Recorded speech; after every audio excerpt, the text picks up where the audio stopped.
Hello guys, चलो तो શરૂ કરીએ આપણો આજનો લેક્ચર આપણે બરાબર. છેલ્લા લેક્ચરમાં શું જોયું? તો છેલ્લા લેક્ચરમાં આપણે ભૌતિક ગુણધર્મો જોયા, બરાબર.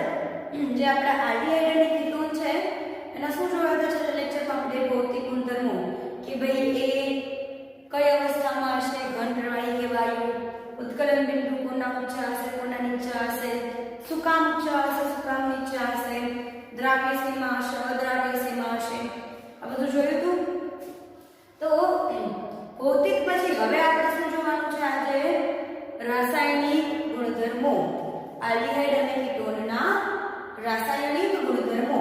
તો એ રાસાયણિક ગુણધર્મો એટલે કે ટૂંકમાં એ કઈ કઈ રાસાયણિક પ્રક્રિયાઓ આપી શકે છે? માને કે શું ઓક્સિડેશન થશે, આલ્ડીહાઇડ અને કીટોનનું શું ઓક્સિડેશન થશે તો ઓક્સિડેશન થઈને શું બનાવશે, શું એનું રિડક્શન થશે, જો રિડક્શન થશે તો એ શું બનાવશે એ જોવાનું છે. કેન્દ્ર અનુરાગી પ્રક્રિયા આપશે કે નહીં, આપશે તો કેવી આપશે? વિસ્થાપન આપશે કે યોગશીલ? યોગશીલ એટલે ઉમેરો, યોગશીલ એટલે ખાલી ઉમેરો. વિસ્થાપનમાં શું હતું? એક હટાવીને બીજું લાગે, બરોબર. તો આવી અમુક પ્રક્રિયાઓ આપણે જોવાની છે અને એમાં આપણે સરખાવીશું કે એ પ્રક્રિયા આલ્ડીહાઇડ વધારે સારી રીતે આપે છે કે કીટોન વધારે સારી રીતે આપે છે અને શું કામ.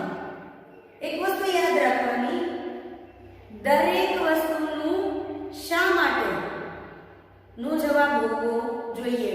ખાલી આ વધારે પ્રક્રિયા, આ વધારે ઝડપથી પ્રક્રિયા આપશે, આ એટલી સરળતાથી પ્રક્રિયા નહીં આપે નહીં. કોઈક જો વધારે ઝડપથી પ્રક્રિયા આપે છે તો શું કામ આપે છે, અને કોઈક જો એટલી સરળતાથી પ્રક્રિયા નથી આપતું તો શું કામ નથી આપતું. સાયન્સમાં હોઈએ એટલે વાય, WHY, જે ગુજરાતી થાય શા માટે. આ સવાલ તમારી જીભ ઉપર હોવો અને હોવો જ જોઈએ, બરાબર. ચલો ફિલોસોફીમાં નહીં ઘૂસવું આપણે, શરૂ કરીએ આપણો ટોપિક. તો શું કરવાનું છે આપણે આજે? જોવાનું છે રાસાયણિક પ્રક્રિયાઓ. કોની? આલ્ડીહાઇડ અને કીટોનની.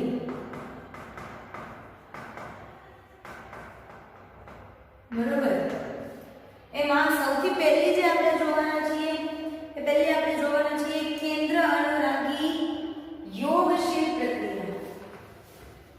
શું જોવાના છીએ? કેન્દ્ર અનુરાગી યોગશીલ પ્રક્રિયા. યોગશીલ એટલે ઉમેર, બરોબર. તો આપણે જોવાનું છે કેન્દ્ર અનુરાગી એટલે કેન્દ્ર અનુરાગી એટલે એવો સમૂહ જેની ઉપર પોતાની ઉપર શું હશે? ઋણ વીજભાર. એટલે કે એ કોઈ ધન વીજભારિત પરમાણુ સાથે જોડાવાની કોશિશમાં હશે. આયનની વાત નથી, Na+ અને Cl- ની વાત નથી. શું છે અહીંયા? તમારું જે અણુ હોય એનું જો જે આપણે મધ્યમાં જે પરમાણુ રહેલો છે, જો પ્લસ હોય, એની ઉપર પ્લસ હોય તો એની પાસે કેન્દ્ર અનુરાગી પ્રક્રિયા શું આવે? જોડાવા આવે. તો એ કેન્દ્ર અનુરાગી પ્રક્રિયા આપણે હેલો આલ્કેન અને હેલો આલ્કેન જે ભણ્યા એમાં જોયું હતું, યાદ છે? હા, બસ એ જ, બરાબર. ચલો તો પહેલા તો જોઈએ કે કેન્દ્ર અનુરાગી યોગશીલ પ્રક્રિયા છે એ કઈ રીતે થાય. તો કેન્દ્ર અનુરાગી યોગશીલ પ્રક્રિયામાં શું થશે કે તમારું ક્રિયાવિધિ જોઈએ, બરાબર. ક્રિયાવિધિ એટલે કઈ રીતે પ્રક્રિયક છે પ્રક્રિયા કરે છે. તો આપણે બંધારણ જોયું હતું કાર્બોનિલ સમૂહનું અમુક લેક્ચર પહેલા, લગભગ આપણે લેક્ચર નંબર એટલાનો હતો ચોથો, હા લગભગ 4. લેક્ચર નંબર તમારો જે 4 છે, જોવું હોય તો એક કામ કરો, ફરીથી તમે લેક્ચર જોઈ શકો છો અથવા એની જે તમે નોટ્સ તો લખી છે, નોટ્સમાં ખોલો તો આપણું જે બંધારણ આપણે જોયું હતું કાર્બોનિલ સમૂહનું, એમાં આપણે શું કીધું હતું કે ભાઈ એક સમતલીય છે. આપણો જે કાર્બોનિલ સમૂહ છે એક સમતલમાં હશે, એમાં 120 ના ખૂણે બે આ બે બંધ અને આ ત્રીજો બંધ 120 ના ખૂણે હશે, એક પાઈ બંધ હશે, બરોબર. અને આ કેવું છે? સમતલીય હશે અને એનું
અટેક કરશે, કારણ કે આ નેગેટિવ છે આ પોઝિટિવ છે, બરાબર.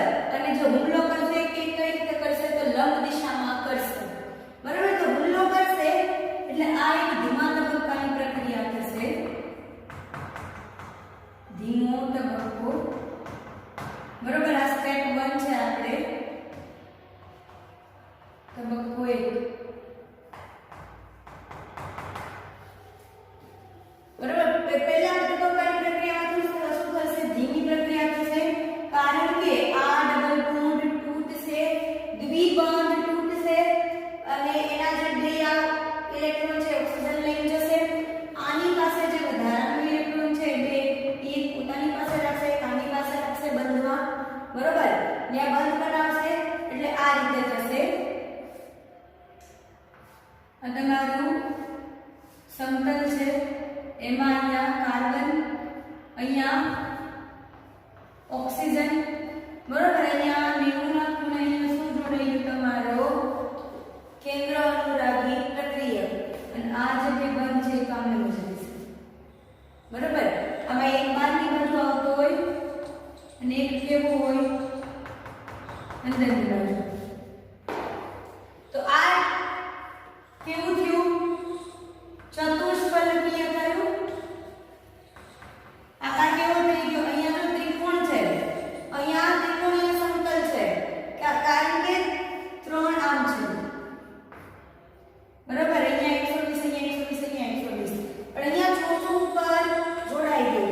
આ થઈ ગયું ચતુષ્ફલકીય આલ્કોક્સાઇડ મધ્યવર્તી સંયોજન, આલ્કોક્સાઇડ મધ્યવર્તી સંયોજન. અને સંકરણ જો અહીંયા sp2 હતું, પણ અહીંયા ચતુષ્ફલક બન્યો આકાર એટલે આ કેવું થઈ જાય? sp3 સંકરણ થઈ જાય. તો ધીમો તબક્કો એટલે છે કારણ કે દ્વિબંધ તૂટે છે અને sp2 માંથી sp3 સંકરણ થાય કોનું? કાર્બનનું, બરાબર. એટલે આ ધીમા તબક્કાની પ્રક્રિયાથી આ શું બન્યું આપણું? મધ્યવર્તી સંયોજન. હવે આ તમારું કેન્દ્ર અનુરાગી પ્રક્રિયક છે, એ આવ્યો ક્યાંથી? કઈ રીતે બને? તો કેન્દ્ર અનુરાગી માઈનસ બનાવો તો અહીંયા કંઈક માનો કે જો તમારો NH2 છે, NH2 માઈનસ, આ કેન્દ્ર અનુરાગી પ્રક્રિયક છે, OH માઈનસ, આ કેન્દ્ર અનુરાગી પ્રક્રિયક છે, હેલોજન લઈ લો કોઈ પણ કેન્દ્ર અનુરાગી પ્રક્રિયક છે. બન્યો ક્યાંથી? તો NH3 હોય એમોનિયા, એમાંથી એક H+ છૂટો પડે ના છૂટો પડે, અથવા પાણી છે H2O, એમાંથી OH- છૂટો પડે ને H+ છૂટો પડે, અથવા HX છે, બરાબર. તો એમાંથી હેલોજન છૂટો પડે ને H+ એટલે કે આને કહેવાય પ્રોટોન, આપણે પ્રોટોન કહીએ, પ્રોટોન છૂટો પડે. તો ટૂંકમાં આ જે આખું પ્રક્રિયાનું માધ્યમ છે, પ્રક્રિયા માધ્યમ એટલે તમે શું લીધું છે? કાર્બોનિલ સમૂહ વાળો આલ્ડિહાઇડ અથવા કીટોન લીધો છે, એની સાથે તમે સામે આ લીધું હશે, આવું કેવું લીધું હશે? જેમાં હાઇડ્રોજન હોય, બરાબર. એમાંથી શું થશે? આ બે છૂટા પડશે, એમાંથી આને હુમલો કર્યો હશે. પ્રક્રિયા માધ્યમમાં આજે શું પડ્યું હશે? તમારી પાસે પ્રોટોન. તો આ જે પ્રક્રિયા માધ્યમમાં રહેલો પ્રોટોન છે, કયો છે? આ પ્રક્રિયા માધ્યમમાં રહેલ પ્રોટોન. આ ઝડપી પ્રક્રિયા આપશે. કઈ ઝડપી પ્રક્રિયા?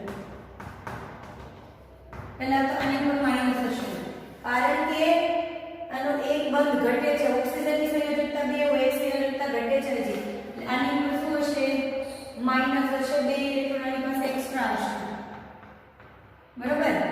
કારણ આ દ્વિબંધ તૂટ્યો, 2 ઇલેક્ટ્રોન કોણ લઈ ગયો છે? ઓક્સિજન, બરાબર. અને કાર્બનની ઉપર થઈ ગયું એક પ્લસ, આની પાસે નાઇટ્રોજન પાસે 2 ઇલેક્ટ્રોન એક્સ્ટ્રા હોય, એ એક ઇલેક્ટ્રોન આને આપે ને પોતાની પાસે બંધ બનાવે, અહીંથી પ્લસ વયો જાય, સમજાણું?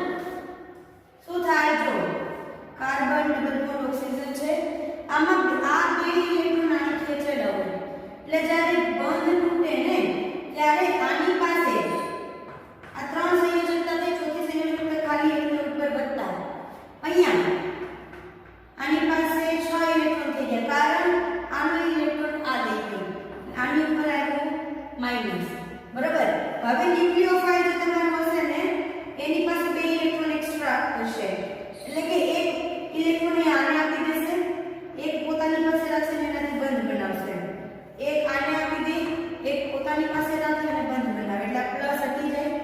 અને ઓક્સિજન શું કરશે?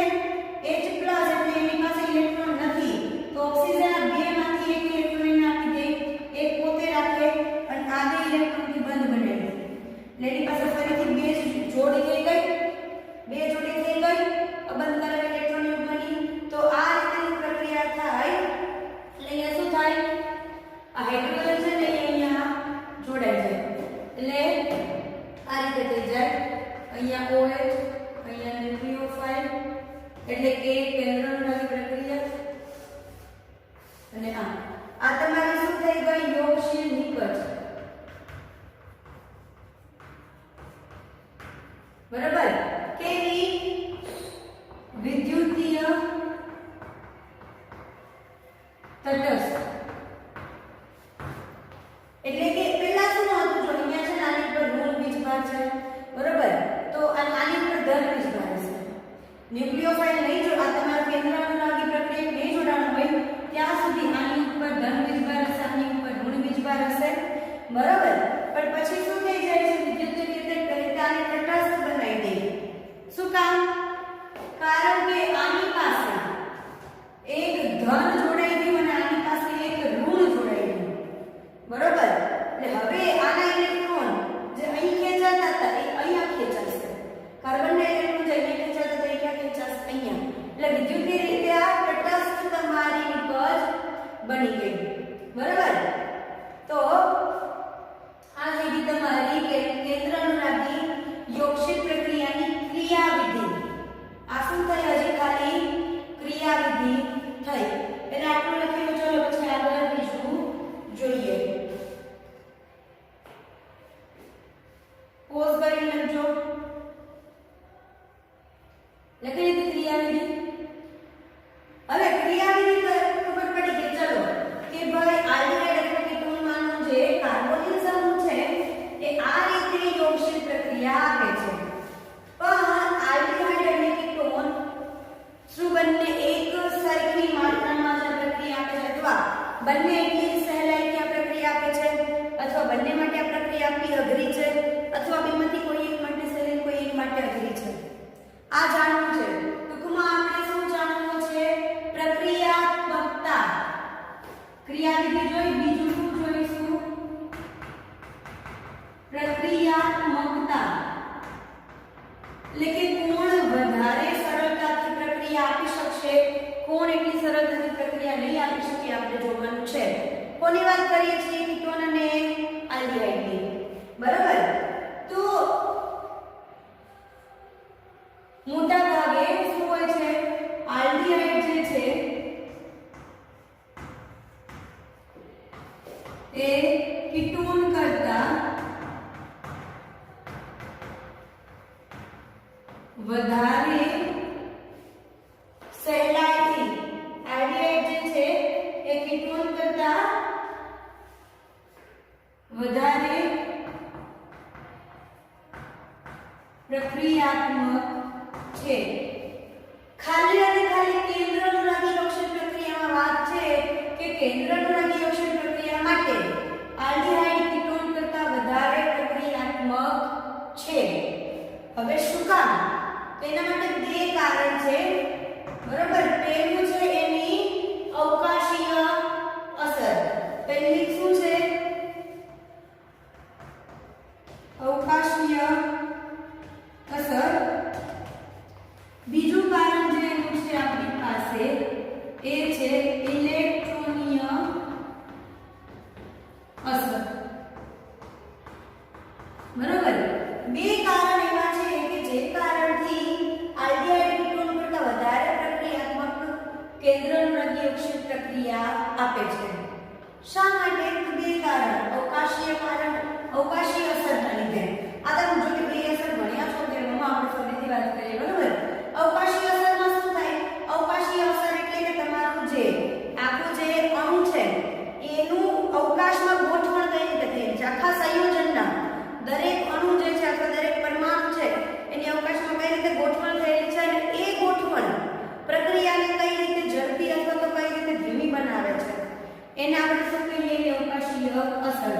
સમજીએ આપણે. જો આલ્ડીહાઇડની વાત કરું તો આ કાર્બોનિલ સમૂહ બરોબર, અહીંયા A R અને અહીંયા એક હાઇડ્રોજન.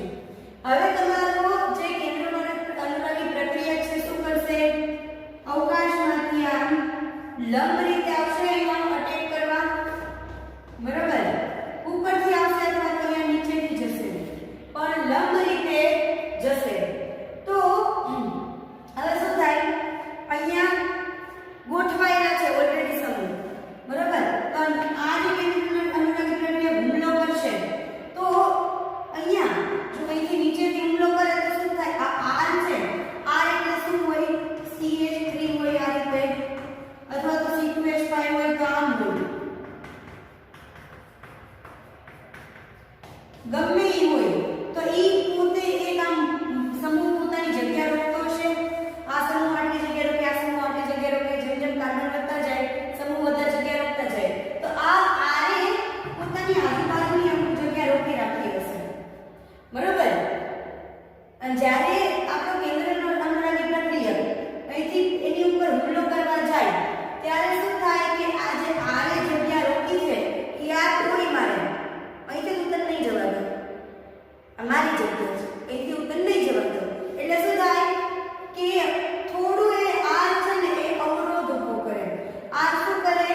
અહીંયાથી કેન્દ્રનો અનુરાગી પ્રક્રિયાથી અહીંયા આમ જોડાવું હોય તો અવરોધ ઊભો કરે. ભાઈ અહીંયા જગ્યા નથી હો, હું પહેલેથી છું, અહીંથી નહીં, બરોબર. તો પણ જો ઉપરથી કરે તો ઉપરથી તો હાઇડ્રોજન છે, હાઇડ્રોજન એટલે ચોકડું, એક પતલો એવો ચોકડો હોય કેટલી કોળીઓ ફેલાવે, અહીંયા ફેલાવે, અહીંયા ફેલાવે, અહીંથી નહીં, અહીંથી નહીં, અહીંથી નહીં, તે ક્યાંકથી જતું રહે, બરાબર. એટલે શું થાય કે જે તમારો હાઇડ્રોજન જે બાજુ છે ત્યાંથી તમારો કેન્દ્રનો પ્રક્રિયા આસાનીથી અહીંયા હુમલો કરી દે. હવે કીટોનમાં કેવું થાય? કીટોનમાં બે આર સમૂહ છે, એટલે કે બે આવા કંઈક એકાદા સમૂહ હશે. ઓછામાં ઓછું અહીંયા મિથાઇલ ગ્રુપ તો હશે જ, મિથાઇલ સમૂહ તો હશે જ. તો શું કરશે કે ન્યુક્લિયોફાઇલ ઉપરથી આવવા કરશે અથવા ન્યુક્લિયોફાઇલ નીચેથી આવવા કરશે. ગમે ત્યાં એકાદો આર તો ભટકાશે જ અને એ શું કરશે? અવરોધ ઊભો કરશે કે ભાઈ અહીંથી નહીં, મારી જગ્યા છે, અહીંથી નહીં, બરોબર. એટલે આ શું કરે? બે અવકાશમાં પોતાની જે જગ્યા રોકી હોય એના લીધે અવરોધ ઊભો કરે કેન્દ્ર અનુરાગી પ્રક્રિયાની હુમલામાં, બરોબર. એટલે આ જે છે આલ્ડીહાઇડ એ વધારે આલ્ડીહાઇડ કેવો થઈ જાય? વધારે પ્રક્રિયાત્મક, કારણ કે એક હાઇડ્રોજનની સગવડ છે અહીંયા નથી, એટલે આ ઓછો પ્રક્રિયાત્મક. કીટોન જે છે એ ઓછો પ્રક્રિયાત્મક હોય જ્યારે આલ્ડીહાઇડ વધારે પ્રક્રિયાત્મક હોય. તો હવે કોઈએ તમને MCQ માં એવું પૂછી લીધું કે આપેલા ચારમાંથી સૌથી વધારે સરળતાથી કેન્દ્ર અનુરાગી અક્ષય પ્રક્રિયા કોણ આપશે? અને એમાં તમને ઓપ્શન આપ્યા હોય CH3CHO, HCHO, C2H5CHO, C6H5CHO, બધા આલ્ડીહાઇડ છે. તો કઈ રીતે નક્કી કરશો? તો એક વસ્તુ યાદ રાખવાની, સૌથી વધારે સરળતાથી તમારો ફોર્માલ્ડિહાઇડ આપશે. શું કામ? ફોર્માલ્ડિહાઇડમાં જો આવું હોય, બે બાજુ હાઇડ્રોજન છે, ક્યાંય એવો મોટો સમૂહ છે જ નહીં કે જે અવરોધ ઊભો કરે. બે બાજુ હાઇડ્રોજન છે, તમારો કેન્દ્ર અનુરાગી પ્રક્રિયા ઉપરથી કે નીચેથી ગમે તેને લંબ દિશામાં હુમલો કરી દે, બરોબર. એટલે સૌથી સરળતાથી આનું થાય. પછી શું થાય? કાર્બનની સંખ્યા વધતી જાય એમ એમ અવકાશી અસર વધતી જાય, મોટો મોટો સમૂહ થતો જાય એમ એમ અવકાશી અસર વધતી જાય. એટલે શું થઈ જાય? જેમાં કાર્બનની સંખ્યા ઓછી હશે એ વધારે પ્રક્રિયાત્મક, બરાબર. અવકાશી અસર સમજાઈ ગઈ, એમાં MCQ પૂછે તો સમજાઈ ગયું.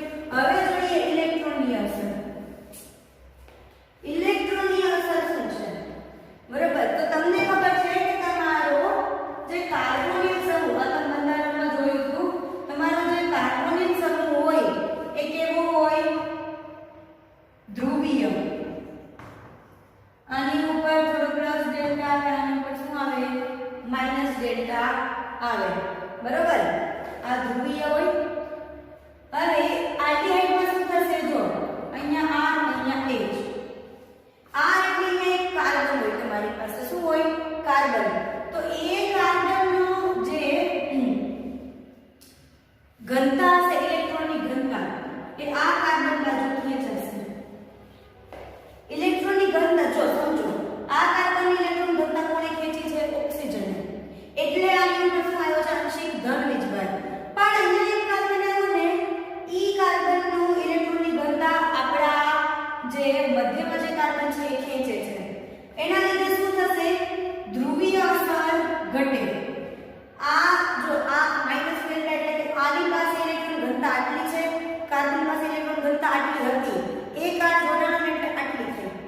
એટલે ઇલેક્ટ્રોન ઘનતા વધી. આની પાસે જવાના લીધે આની ઉપર આ જે આંશિક ધન વીજભાર છે એની અસર થોડી ઓછી થઈ જાય. મતલબ કે ધ્રુવીયતા જે આની છે એ થોડી કેવી થઈ જાય? ઓછી થઈ જાય. ધ્રુવીયતા કેવી થઈ જાય? થોડીક ઓછી થઈ જાય અગાઉ કરતા. ખાલી હોય એના કરતા, બરોબર? જે નોર્મલ આપણું કાર્બન ડબલ બોન્ડ ઓક્સિજન હોય એના કરતા. અથવા તો આમ લો, અહીંયા બે હાઇડ્રોજન છે તો ધ્રુવીયતા જોવો તમે તો આની વધારે હશે, આની ઓછી હશે. ઇલેક્ટ્રોન ધ્રુવીયતા, વિદ્યુત ધ્રુવીયતા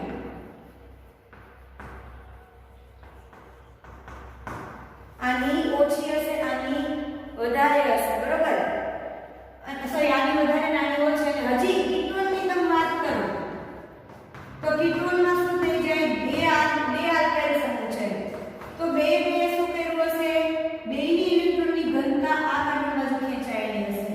એટલે આની વિદ્યુત ધ્રુવીયતા હજી ઓછી થઈ જાય.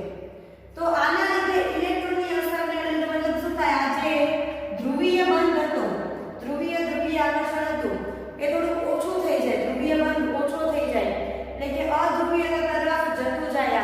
એટલે એના લીધે શું થાય કે આની પ્રક્રિયાત્મકતા સૌથી ફોર્માલ્ડિહાઇડની સૌથી વધારે પ્રક્રિયાત્મકતા, એનાથી ઓછી આલ્ડીહાઇડની, એનાથી ઓછી કીટોનની. સમજાણું? બરોબર? તો તમને કોઈ પણ દ્રષ્ટિએ પૂછે સૌથી વધારે પ્રક્રિયાત્મક કોણ થયો? ફોર્માલ્ડિહાઇડ થયો, બરોબર? તો આ બે આપણી પાસે કારણ હતા કે જે કારણના લીધે આપણે એવું કહી શકીએ કે ભાઈ આ જે પ્રક્રિયાત્મકતા છે એ આલ્ડીહાઇડની વધારે છે. કોના કરતા? કીટોન કરતા. તો આની ઉપરથી તમને નીચે ઉદાહરણ આપેલું છે એટલે આટલું લખીને પછી ઉદાહરણ જોઈએ. ઉદાહરણ નંબર 12.13 પોઝ કરીને લખજો. ચલો ઉદાહરણ નંબર 12.13 જુઓ. એમાં તમને સવાલ કર્યો છે કે પ્રોપેનોલ અને બેન્ઝાલ્ડિહાઇડ માંથી કોણ વધારે પ્રક્રિયાત્મક છે? સેના માટે કેન્દ્ર અનુરાગી યોગશીલ પ્રક્રિયા માટે કોણ વધારે પ્રક્રિયાત્મક છે? પ્રોપેનોલ અને બેન્ઝાલ્ડિહાઇડ માંથી. તો પ્રોપેનોલ બનાવો તો શું થાય? અહીંયા હાઇડ્રોજન, અહીંયા C2H5. તો આમાં બે અસર લાગુ પડે. અવકાશીય અસરમાં શું થાય કે ભાઈ આ થોડો મોટો સમૂહ છે એટલે થોડું ઓછું પ્રક્રિયાત્મક હોય. બીજું ઇલેક્ટ્રોનીય અસરમાં શું થાય ભાઈ આને જે છે ઇલેક્ટ્રોન અહીંયા આપ્યા હશે પોતાના. પણ જ્યારે તમે બેન્ઝાલ્ડિહાઇડની વાત કરો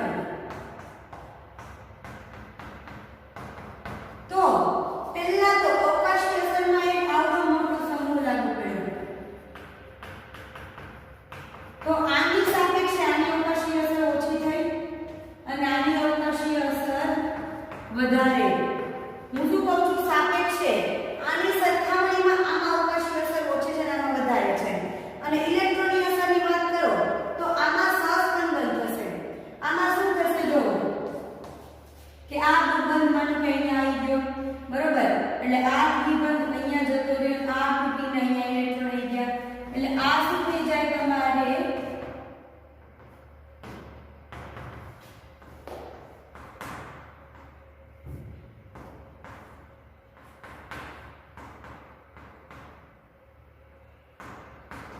બરાબર. તો આ સહસ્પંદન અસર જે આમાં થશે, આવી સહસ્પંદન અસરના લીધે શું થાય કે તમારો જે ઇલેક્ટ્રોનની ઘનતા છે એ ઘૂમતી રહે. ઈ અંદર બેન્ઝીનમાં અને તમારા આલ્ડીહાઇડમાં આમાં ઇલેક્ટ્રોનની ઘનતા ઘૂમતી રહે. ઇલેક્ટ્રોનની ઘનતા ઘૂમતી રહે એટલે આમાં ઇલેક્ટ્રોનની અસર, આમાં ઇલેક્ટ્રોનની અસર આમાં શું થશે, વિદ્યુત ધ્રુવીયતા વધારે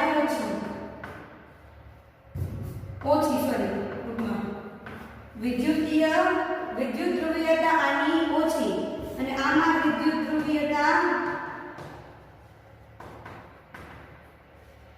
વધારે.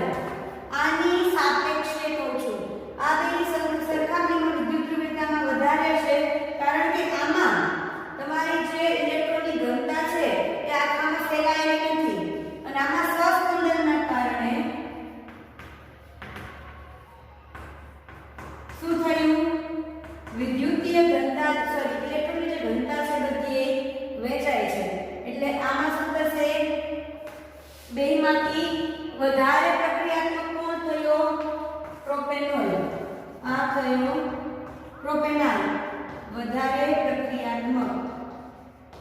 તમને એમસીક્યુમાં પૂછે કે નીચે આપણે ચારમાંથી વધારે પ્રક્રિયાત્મક કોણ છે તો જોઈ લેવાનું જેમાં અવકાશીય અસર ઓછી હોય અને જેમાં આ પ્લસ ડેલ્ટા અને માઈનસ ડેલ્ટાનો તફાવત બને ત્યાં સુધી બની રહેતો હોય એવો જે તમારો પ્રક્રિયક હશે એ કેવો હશે, વધારે પ્રક્રિયાત્મક, એની સિવાયના 3 કરતા. બરાબર. તો આ આપણે શું જોયું અત્યારે બાળકો, આ આપણે હજી ખાલી એ જોયું કે કેન્દ્રાનુરાગી યૌગિક પ્રક્રિયા કોને કહેવાય, એની ક્રિયાવિધિ કેવી હોય અને આલ્ડીહાઇડ અને કીટોન બેમાંથી કોણ વધારે સારી રીતે આ પ્રક્રિયા આપે. હજી સુધી આપણે એક પણ કેન્દ્રાનુરાગી પ્રક્રિયાનું ઉદાહરણ લીધું નથી. એક પણ યોગશીલ પ્રક્રિયા કે આપણે OH જોડ્યો, કોઈ પણ સમૂહ એવો લીધો કે જે સમૂહ તમે અહીંયા જોડી દીધો નહીં.